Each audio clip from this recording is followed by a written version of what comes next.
Lord Gwyn has his furnace, the Witch of Izalith, her chaos. Nito, his death. In the sacred pantheon of Lordran, these three names echo through the ages, defining what it means to be a lord. But the official narrative deliberately forgets a fourth. In the game's opening, one figure is mentioned only once before vanishing completely from historical record: the furtive Pygmy, who found a quiet dark soul. While Gwyn was building Aenor Londo and Nito ruled over the dead, where was the bearer of the soul of humanity?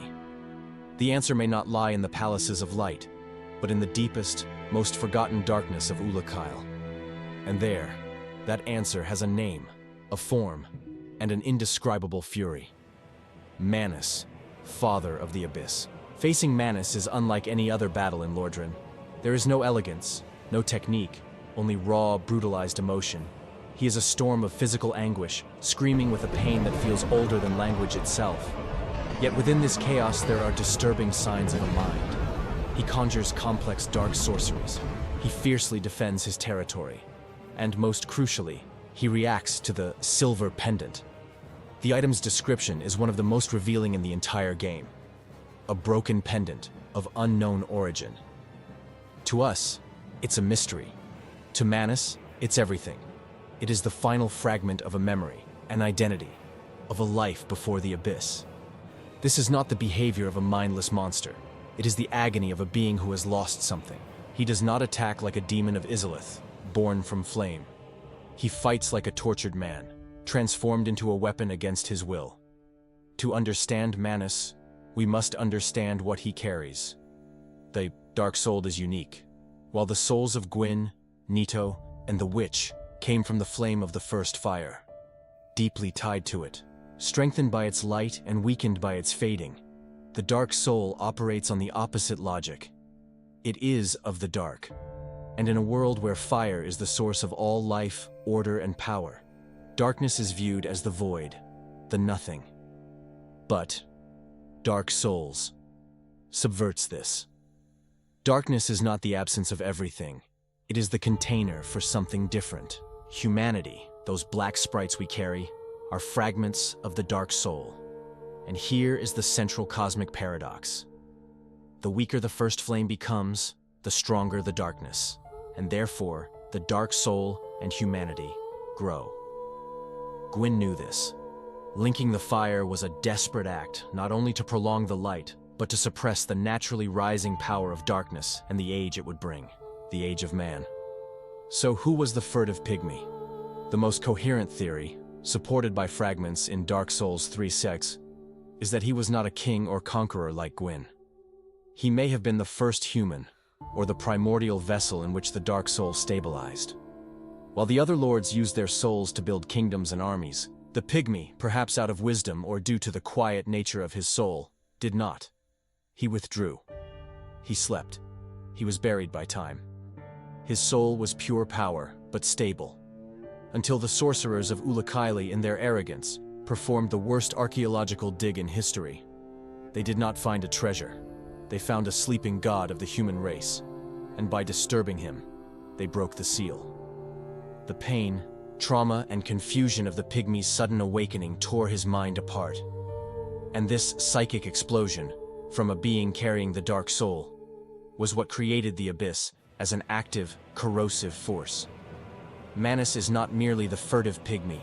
He is the furtive Pygmy after a cosmic psychological trauma. The Abyss is his nightmare spilling into reality. This completely redefines what the Abyss is. It is not evil. It is humanity in its pure, wild, formless state. It is the chaotic, creative potential of the human soul, unleashed without guidance. When it touches a being, like Artorias, it does not corrupt them morally. It dissolves them. It erases individuality, the order imposed by fire, and returns everything to the primordial mass of humanity. This is why Abyss creatures resemble living humanity sprites. The Abyss is humanity remembering that, deep down, it is not made of divine fire, but of shared darkness. Manus, therefore, is less a villain and more a natural disaster with consciousness. He is the source of a cosmic oil spill, yet he himself is drowning in it. The silence about Manus in the following games isn't oversight, it's consequence. His role as the primordial spark of the abyss was fulfilled. In Dark Souls 2 Wine, we see his legacy in an ironic and fascinating form. His shattered dark soul did not disappear, but fragmented into smaller, sharper consciousnesses. The Daughters of the Abyss emerge: Nashandra, greed; Nadalia, loneliness; Ilana, wrath; and Alsana, fear. The cosmic joke is profound. The father of the Abyss, a bestial god of pure agony, gives rise to 4 queens who use intelligence, seduction, and politics to conquer kingdoms. Darkness learned subtlety. In Dark Souls 3 Aurien, the cycle is collapsing completely. The flame is so weak that all boundaries between forces dissolve. The Abyss is no longer an external threat, but an infiltration of everything. We see it in the profaned capital, a flame corrupted by dark desires, and in Aldrich's visions of the age of the deep sea, a possible evolution into total darkness. The seed planted by Manus, the unrestrained power of humanity, now withers and blooms simultaneously in a world that can no longer distinguish flame from shadow. Defeating Manus is therefore an act of profound cosmic sorrow. We are not killing a tyrant, but giving a merciful end to the suffering of the original bearer of our own essence. He is the primordial warning, the power of the dark soul, which strengthens as the flame fades, is colossal, but dangerously unstable without form.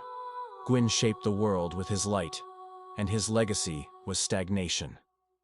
The furtive Pygmy received the darkness, and his legacy, when violated, was chaos. Manus represents the terrible beauty and horror of the human condition within Dark Souls. We are made of a power that grows with the end of ages, but which, if misunderstood, consumes us. He is the shattered mirror in which the humanity of Lordren never wanted to look, not for fear of the void, but for fear of the infinite, terrifying potential contained within its own dark reflection. The first flame gives life but sets limits. The darkness of the dark soul is pure freedom, but it is the abyss in which we may lose ourselves forever. Manus is the tragic embodiment of that fundamental paradox.